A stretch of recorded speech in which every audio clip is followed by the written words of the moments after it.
ปีใหม่เนาะกิจกรรมแรกเนาะที่เขาจะจัดเนาะบ่าย BCC จากทรงประกายคลินิกเนาะจะจัดเกี่ยวกับเรื่องการประกวดเนาะท้ายแบบนางแบบนุ่งสาวหน้าตาดีหน้าใสเนาะโดยการที่ว่าให้ทานนะคือนั่นได้โพสต์ไปแล้วว่าให้ทานนะส่งรูปกันเข้ามาหลายๆทางงานอินบ็อกซ์ของน้ำเองเลยที่เฟซบุ๊กนี่นะส่งรูปกันเข้ามาแล้วน้ำจะเลือกว่าผู้ใดที่ว่าเข้าตากรรมการเนาะเพราะว่าน้ำจะส่งรูปไปกรุงเทพค่ะกรุงเทพแล้วให้ผู้เลือกนะหลังจากเลือกแล้วนะติดตามลงรถเราผู้ใดขึ้นโหวตเนาะโดยจะให้โหวตผ่านเฟซบุ๊กและกล่าวโหวตผ่านเครือข่ายดีไลน์แหละนี่แหละเครื่องสำอาง BCC เนี่ยแหละวันนี้เนาะมันจะเป็นประธานประกวดสรรหาหนุ่มสาวหน้าใสเนาะมาเป็นพรีเซนเตอร์ให้เนาะ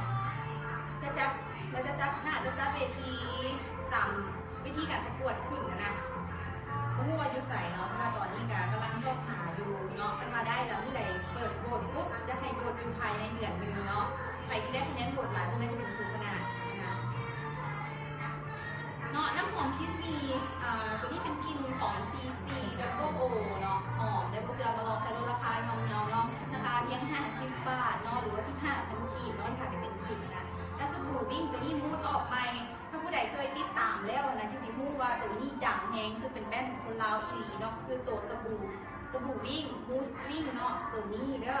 290 บาทเนาะทั่วประเทศหาซื้อกันได้เลยเนาะแล้วขอแนะนำแบรนด์นวัตกรรมของคนไทยจะมาเปิดการตลาดอยู่ลาวนั่นก็คือ WSD เนาะตัวนี้ไส้ดีผลสกัดจากทับทิมเด้อลองไส้ไปเนาะแล้วเนี่ย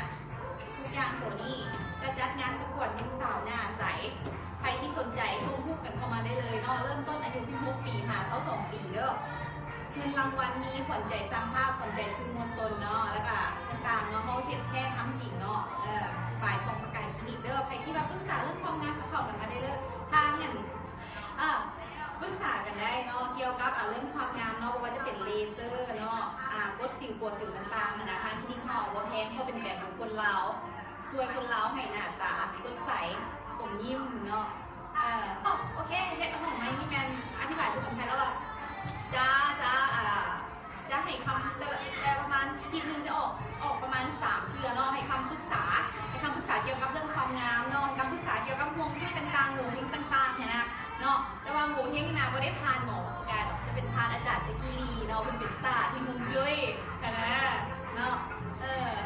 แล้วก็มีอย่างเราแล้วก็ต้องเนาะมาพบกันปีใหม่เนาะสบายดีปีใหม่เป็นคนเด้อสบายดีตัวให้ร่ำรวยเนาะแล้วพบกันปีใหม่เด้อ